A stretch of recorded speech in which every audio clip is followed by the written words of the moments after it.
potentially dangerous weather situations. Specially built receivers can be automatically activated to warn of an impending hazard. Test of the signal and receiver's performance are normally conducted between 11 a.m. and noon each Wednesday. If there had been a threat of severe weather, the test would have been postponed until the next available good weather day. Reception of this broadcast and the warning alarm will vary at any given location. This variability, normally more noticeable at greater distances from the transmitter, can occur even though you are using a good quality receiver in good working order. The warning alarm will be activated for hazardous watches and warnings.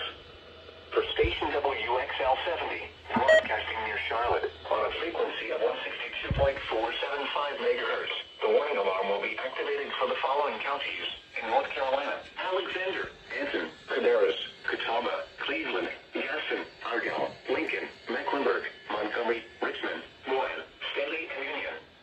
In South Carolina, Cherokee, and York.